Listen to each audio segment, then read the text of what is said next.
this rhetoric too that we're hearing from working class whites who have always been tricked into racism, always. Working class white people have always been sold a bill of goods that they would be better off if they would not stand with black and brown folks, but if they would stand against them. And so if you go back to the days of the colonies, that was the rap, right? You had rich people in the colonies saying, oh, you know, we know that you're poor too, but we're gonna let you own a little piece of land, not much, we don't like you that much, but we're gonna give you a little bit and we're gonna let you serve on the slave patrol and keep black people in line. Now, prior to that happening in the 1670s, 1680s, what was happening? You had poor white folks that were your indentured servants. They were joining with black folks. They were fomenting rebellion in Virginia, Massachusetts Bay Colony. They had various uprisings against the elite. The minute that the elite started giving them a little something, right, and saying, oh no, these people are your enemy. These are the people, even though you're economically in the same boat as they are, they're your enemy. Then all of a sudden those rebellions stopped, right? Then you come forward to the union movement, 1930s, 1940s. In this country, same thing happens. You got working class white folks who are being told, hey, if we let these unions become integrated with black workers and Chinese workers and Mexican workers, it's going to drive down the professionalism of the working class and the quality of the work. No, it would double the size of your union, fool.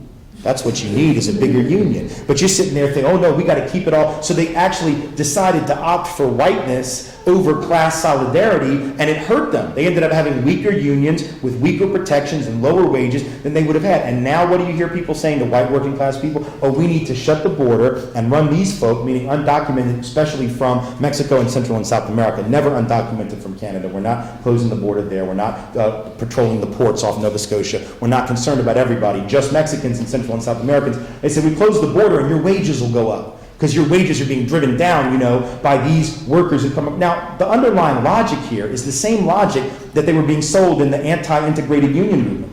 Because what's the logic? If you actually say, hey, we close the border, your wages will go up, does anyone honestly believe that employers in this country would say to themselves, if we closed the border and kicked everyone out and didn't give them educations and don't have the DREAM Act and all this, are employers really going to go, well, gee, now that we can't exploit brown labor from Mexico anymore, I guess we'll just give the rest of y'all a raise. I mean, does anyone think that's really going to happen? Like, the only reason we didn't give you a big raise is because we could take advantage, but now here, take more of our money. No, they'll close their company and they'll move their company to another country where they can take advantage of lower wages and lack of labor protections, because rich people can move their money around however they please and no one will ever criticize them, right? And so this idea is a bill of goods, but unless we speak to that white working class fear, and the fear is real, and the fear is understandable that the wages are declining and the standards of labor are declining, but it's not because brown folk come in, right? It's because white folk with a lot more money than the working class white folk are basically playing them off against each other and creating enmity. And now what are these white anti-immigrant folks doing? They're going into black communities and trying to sell black folk on it, right? Going in to talk to black ministers, right, whose only power is within their church, and telling them, oh, well, you need to come and talk about how the brown folk are taking jobs from black folk. As if these white employers were just giving out jobs to black people left and right in this country, and the only thing keeping them from doing it is, oh, now I can give it to brown skinned folk. This is nonsensical, but there are ministers, there are black, quote unquote, community leaders who are going to these anti-immigration conferences, being brought there by these white folks who talk bad about them all the time. On their websites, they say all kinds of anti-black stuff too. But then they bring them and they'll put them up there on the podium, and the black minister will say, you know, we're being killed by illegal immigration. Oh, yeah, and then, you know, when the black minister is gone, these white folks are talking bad about black people, using all kinds of racial slurs about them, but it's that divide and conquer stuff. So we have to really talk about that. And you just don't see enough of that conversation happening. You're starting to see it happen by fits and starts in places like LA Unified, where you've got black and Latino kids who are just at each other's throats, and no one has been talking to them about what that's about.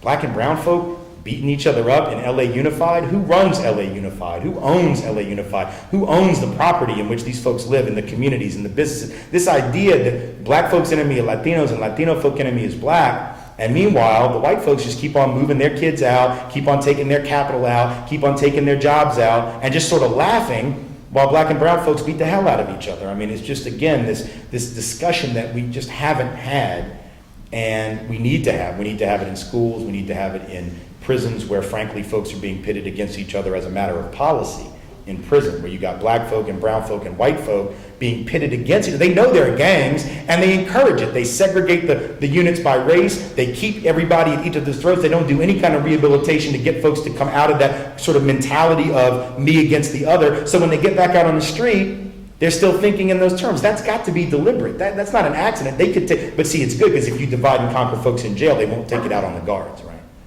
All right, so see, then the warden is safe and the guards are safe, right? Because now you keep them focused on each other, they're not focused on who's really the source of their problem, whatever that problem might have been on the outside or what the problem is on the inside. So there's just a lot of strategies, and I don't know that any of them are foolproof or fail-safe, but it seems to me that white folks have to step up, and folks who are documented and quote-unquote legal have to step up, and we've got to take some of that burden off of undocumented folk for sure, who are at great risk when they speak out, and even take that burden off of organizations that work with the undocumented, who so often are still being run and led by folks of color, where the burden is still so great. So that means we have to take up some of that slack. All of us have to take it up.